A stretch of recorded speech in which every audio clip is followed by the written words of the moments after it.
तो आज एक रैंडम वीडियो बनाते हैं। ठीक है, मुझे नहीं पता मैं किस बारे में बात करने वाला हूँ, पर हाँ, ये वीडियो काफी मजेदार होने वाला है। तो अभी मैं टाइगर मूवी देख रहा था, तो टाइगर जो कि लेटेस्ट रिलीज हुई थी, तो उसमें मैं देख रहा हूँ कि मूवी मैंने देख ली और मुझे समझ में कुछ भी नहीं आया। मतलब ये सोच के मुझे ऐसा लगा कि यार जो फिल्म मेकिंग का काम है ना, बहुत ही ज्यादा टफ जॉब है। क्यों कह रहा हूँ, इसके दो रीजन है। एक तो फिल्म मेकिंग को पेपर से ऑन पेपर से पहले तो ऑन पेपर में उतारना भी बहुत ज़्यादा कठिन है। वो भी उसको पेपर से कैमरे में लाना बहुत ज़्यादा डिफिकल्ट है। और उस ट्रांसफॉर्मेशन में जो मैसेज वो कन्वे करना चाहता है उसको दिखाना बहुत बहुत ज़्यादा इम्पोर्टेंट है। क्योंकि आपने देखा होगा कोई भी जो सोशल मैसेज हम देते हैं ना किसी भी मूवी में, तो उसका इम्पैक्ट बहुत ज़्यादा पड़ता है। जैसे कई लोगों ने बहुत सारी मूवीज देखी होंगी वो अपने बचपन में, तो उन्होंने किसी न किसी मूवी को आइडलाइज जरूर किया होगा। और हाँ, जो मूवी का जितना ज़्यादा कनेक्शन बैठता है लोगों के साथ, जितना ज़्यादा कनेक्ट बैठता है, उस मूवी का इम्पैक्ट भी उतना ज़्यादा पड़ता है ऑडियंस में, ऑब्वियसली जन समाज को, जिससे हम बोल सकते हैं। तो एक मैसेज को कन्वे करना एक मूवी में बहुत ज़्यादा मायने रखता है। और सिनेमा यार, हमारे जो सोसाइटी है उसमें हर कोई देखता ही है सिनेमा, लगभग लगभग एक बड़ा वर्ग जो है सिनेमा देखता है। मतलब एक्सेप्शन आर ऑलवेज देयर जो मूवी नहीं देखता है यूजुअली। अभी के टाइम पे बहुत बुजुर्ग लोग नहीं देखते हैं, या वो बच्चे जो पढ़ाई में बहुत ज़्यादा इन्वॉल्व है या किसी का बहुत ज़्यादा इंडल्ज है, वो लोग नहीं देखते हैं। पर मूवीज का इफेक्ट जो है समाज में पड़ता है। और इसीलिए शायद हमारा जो इंडियन समाज है, कहीं ना कहीं मूवीज की वजह से ही, मैं नहीं कह रहा हर कोई मूवी ऐसी बनती है, बट ज्यादातर मूवीज का अगर आप रेशियो देखोगे ना, लगभग 80-20 का मतलब रेशियो रहता है। मतलब लगभग, मैं अपने अनुमान से बता रहा हूँ, लगभग 80% मूवीज ना मतलब लव में ही बनी रहती हैं। लव भी मतलब लव का वाला एंगल जो मतलब एक लड़का और लड़की के बीच ही हो सकता है, ज्यादातर यही एंगल दिखाया रहता है। और काफी इमोशनल टच उसमें दिया रहता है। 20% मूवीज होती है जो जेन्युइन में कुछ सही मूवी होती है, जिसमें समाज में कुछ जो क्रुशियल टॉपिक होते हैं उनको लेके बात होती है, या कुछ जो बेहतर सुधार हो सकता है उनको लेके जिनमें बात होती है। तो जिस टाइप की मूवीज बनी ना 80%, उस टाइप का हमारा मेजोरिटी, मैं नहीं कह रहा हर कोई, बट मेजोरिटी समाज उस डायरेक्शन में सोचने लगता है जो हमने, या हमारे पूरे समाज ने। फिल्म मेकिंग भी मतलब समाज के लोग ही करते हैं। जिस प्रकार की मूवीज बनी है उस प्रकार की थॉट प्रोसेस पूरे समाज में ज्यादा हावी हो गई है। तो इसीलिए इंडिया का जो यूथ है ना, वो रिलेशनशिप फेलियर में बहुत ज्यादा आगे है। देख लेना आप, मतलब रिलेशनशिप फेलियर। अब यार देखो, अरिजीत सिंह के गाने क्यों चलते हैं इतने ज्यादा? अरिजीत सिंह के गाने इसलिए चलते हैं क्योंकि दिल टूटे आशिक उतने हैं इंडिया में। और इस चीज को उतना ज्यादा क्यों लिया जाता है?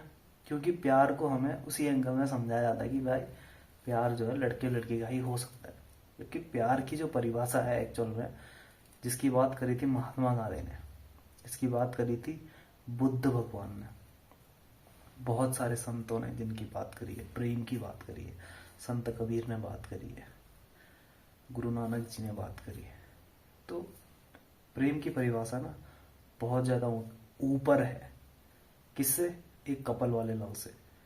इस चीज को जितना ज्यादा आप इवॉल्व करोगे ना, इस प्रेम की परिभाषा को, आप उतनी ज्यादा गहराई से समझने की आपके अंदर एबिलिटी डेवलप हो जाएगी। तो जो यूथ है वो सिर्फ उसकी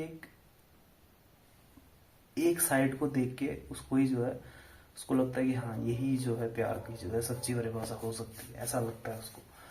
तो जैसे अगर इन कंपैरिजन देखा जाए, मुझे नहीं पता यार आउट ऑफ इंडिया में मतलब कितने लोग ब्रेकअप के बाद सुसाइड करते हैं, मुझे नहीं पता, बट हाँ ब्रेकअप के बाद मतलब बहुत ज़्यादा जल्दी मुझे ऐसा लगता है कि यार फॉरेन के लोग मूव ऑन कर जाते हैं। क्योंकि एक मुझे जो लगता है कि उसका रीज़न क्या हो सकता है, और भी बहुत सारे रीज़न हो सकते हैं, जो उसका रीज़न हो सकता है कि वहाँ की जो मूवीज़ है ना, ऑब्वियसली वहाँ पे भी मतलब ऑब्वियसली यार लव स्टोरी तो हर कोई डालता ही है, एक रिलेशनशिप की बात अलग होती है, और लव स्टोरी को बहुत ज़्यादा ग्लोरीफाई करके दिखाना वो मैंने इंडिया में देखा, वो भी एक पर्टिकुलर टाइम तक मतलब देखा, अभी भी मतलब कुछ चीज़ें वैसी चली आ रही है। तो वहाँ पे मैंने उस टाइप की मूवीज़ नहीं देखी है, तो उन मूवीज़ को देख के भी मुझे लगता है कि यार वहाँ की जो पब्लिक या जनता है उनमें उसका इम्पैक्ट जरूर पड़ता होगा। तो फॉरेन के लोग बहुत ज़्यादा इमोशनल फूल नहीं है कहने का मतलब, बट इंडिया में अगर आप देखोगे ना इमोशनल फूल बहुत ज़्यादा है। यानी कि आपके अंदर संवेदनशीलता है वो ठीक है, बट इमोशनल फूल नहीं बनना है। एक बहुत पतली लाइन होती है इमोशनल फूल और संवेदनशील बनने में। तो अब ये बात आपको कैसे समझ में आएगी, ये बात आपको तभी समझ में आएगी जब आप के अंदर मतलब थोड़ा सा आप दिमाग को खोलोगे। अब दिमाग को कैसे खोलेंगे, जितना ज़्यादा आप पढ़ोगे या मतलब अपने मन को जानोगे, मन को शांत करोगे, तो उस चीज़ से आप अपने दिमाग को जो है खोल सकते हो। यानी कि अगर आपका स्टेबल माइंड है, उसके भी और बहुत सारे तरीके हैं, जैसे आप मेडिटेशन कर सकते हो। एक जगह पे बैठना बहुत बड़ी बात होती है कि हमारा माइंड हमें 5 मिनट भी एक जगह बैठने नहीं देता है। तो अगर फिजिकल बॉडी को अगर हम स्टिर करके अपने ब्रेथ को देखते हैं तो काफ़ी हद तक उससे भी हमारा मन कंट्रोल होता है। और किताबें पढ़ने से, किताबें पढ़ने में भी ऑब्वियसली एक जगह बैठना पड़ता है, वही है एक तरीके से एक मेडिटेशन ही है। किताब पढ़ोगे तो आपको कई देर बैठना पड़ेगा, सोचना पड़ेगा, पढ़ना पड़ेगा, दिमाग चलेगा, तो आपका मन जो है कुछ हद तक उससे भी कंट्रोल हो सकता है। और जब आप मन को एक जगह एकाग्र कर लेते हो तो मन कोई भी चीज को ना बारीकी से समझने की कोशिश कर सकता है। तो जब आप मन को एकाग्र कर लेते हो तो मन किसी भी टॉपिक पर अगर कोई भी चीज सुनेगा या कोई भी चीज पढ़ेगा तो उसको बड़े ध्यान से समझेगा। और इंटेलेक्ट वही होती है, किसी भी आप बात को जब सुन रहे हो तो उसकी आप गहराई समझ रहे हो कि भाई इस बात के पीछे कितनी गहराई है, इस बात के पीछे क्या महत्व छुपा है, उस बात को कहने वाले का किस मीनिंग से वो बात कह रहा है। तो ये गहराई समझ में आ जाती है। तो फिर इंसान उसी नॉलेज को समझ के परख के एक्ट करता है अपने डे टू डे लाइफ में। और अगर कोई उसे बेवकूफ बनाने की कोशिश कर रहा है, यानी कि इंफॉर्मेशन को अपने हिसाब से मैनिपुलेट करने की कोशिश कर रहा है, तो वो इंसान उस चीज को एनालाइज करेगा जितनी अपनी बुद्धि से उसने सीखा है। तो ऐसी कंडीशन में उस इंसान को जिसने अपना दिमाग में काम किया, जिसने अपनी एकाग्रता में काम किया है, जिसने बातों को डीपली समझा है, ये उसके लिए फायदेमंद हो जाती है उसकी लाइफ को बेटर करने में। तो उसको अपनी लाइफ में दिक्कतों का कम सामना करना पड़ता है। माना कि एक इंसान है जिसके पास इमोशनल इंटेलिजेंस बहुत ज्यादा कम है, तो उस इंसान को ज्यादा इमोशनल प्रॉब्लम्स का सामना करना पड़ेगा रादर देन कि उससे जिसने अपने को इस लायक बनाया है कि भाई वो इमोशनल इंटेलिजेंट हो सके। तो ये बात है मूवीज के समाज में इम्पैक्ट की। जो चीज हम कंटेंट हम कंज्यूम करते हैं ना, वो हमारी डे टू डे लाइफ में भी आता है। बट ये सारी चीजें हमारे जीवन में उतरती कैसे, इसका भी एक रीजन है। क्योंकि जो हमारा माइंड है वो 5% जो हम बोलते हैं, जो मैं अभी आपसे वीडियो में बात कर रहा हूँ, 5% माइंड से मैं ये सब वीडियो बना पा रहा हूँ। बट मेरे जो पीछे का माइंड है 95% जो सबकॉन्शियस माइंड है, जिसको मैं कंट्रोल नहीं कर सकता हूँ, वो अब कैसे कंट्रोल में आता है। वो जो बुद्ध हो जाते हैं, जैसे कि भगवान बुद्ध थे, तो उन लोगों के कंट्रोल में हो सकता है।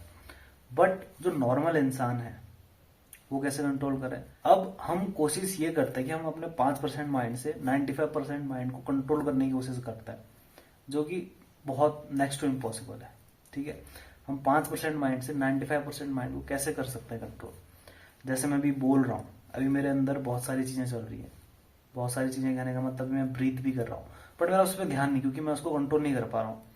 और मेरे मुंह में सलाइवा बन रहा है, ठीक है, आपसे बात कर रहा हूँ तो सलाइवा मुंह में बन रहा है, और मेरी पलकें झपक रही हैं, इसमें मेरा कोई कंट्रोल नहीं है। मेरे अंदर डाइजेशन चल रहा होगा, ठीक है, मेरी सेल को एनर्जी मिल रही होगी कहीं ना कहीं से। तो ये सारी प्रोसेस है जिसको मैं कंट्रोल नहीं कर सकता हूँ अपने 5% माइंड से। तो इसको कंट्रोल हम कर ही नहीं सकते बेसिकली। तो समझ लो कि हमारा सबकॉन्शियस माइंड ही हमको चला रहा है एक प्रकार से देखा जाए तो। जब हम सो रहे होते हैं उससे पहले की स्टेज, और जब हम सुबह उठ के जग रहे होते हैं उस समय की जो 5-10 मिनट की जो स्टेज रहती है ना, इस समय पे जो हम चिंतन करते हैं वो काफी ज्यादा मायने रखता है हमारे लिए। और डे टू डे लाइफ में इंसान की लाइफ जो बहुत ज्यादा अच्छी बनी है और किसी इंसान की लाइफ जो बहुत ज्यादा खराब बनी है, वो उसके सोने से कुछ समय पहले और उसके जगने के कुछ समय बाद के चिंतन पे ही उसकी जो है पूरा जीवन जो है उसी के इर्द गिर्द घूमता है।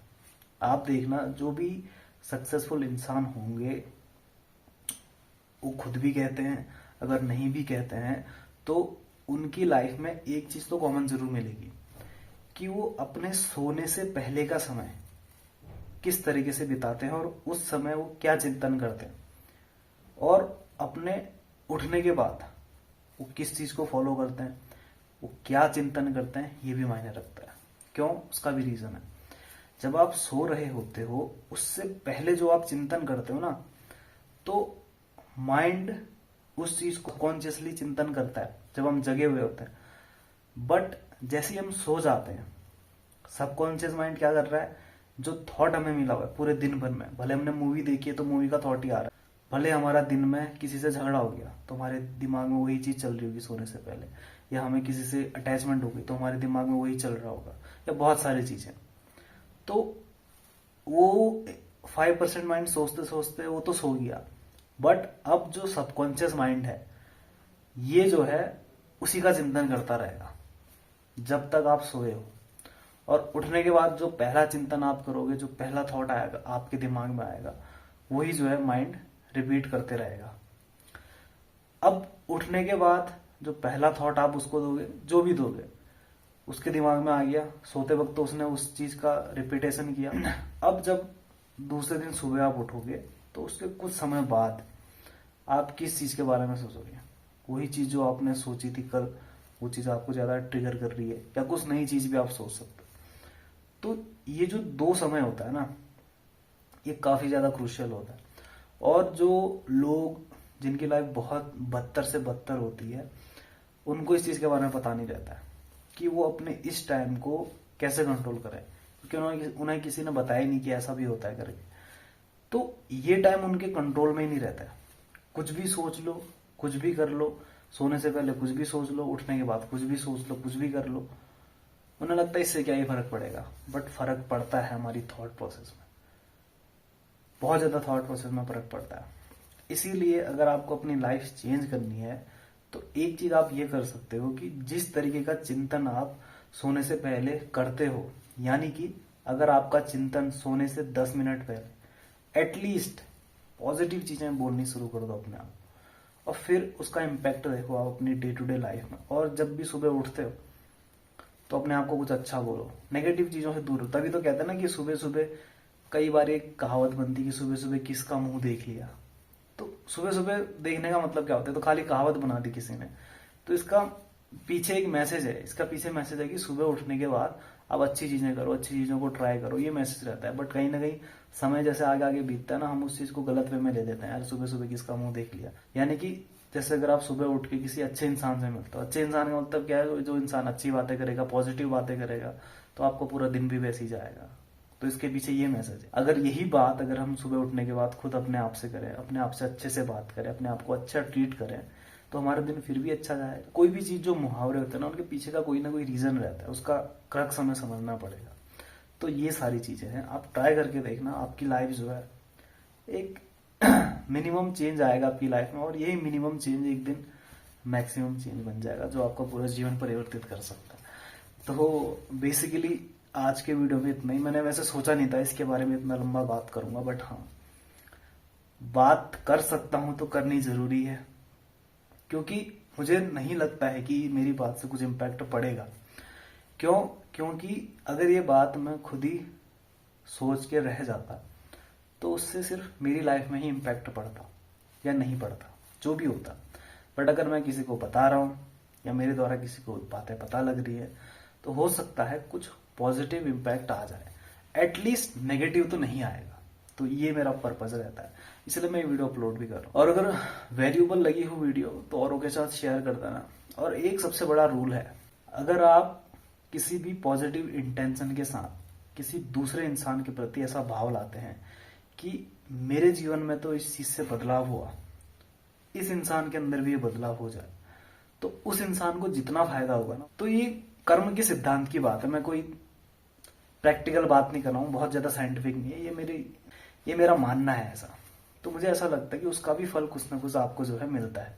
तो शेयर करने से कहीं ना कहीं उसको आपका जो है फल जरूर मिलेगा। ठीक है, तो अच्छी बातों को शेयर कीजिए, इसका भी फल आपको कभी ना कभी जरूर मिलेगा। अगली वीडियो में मिलते हैं किसी, तब तक के लिए bye bye. Love you all guys, take care, bye bye.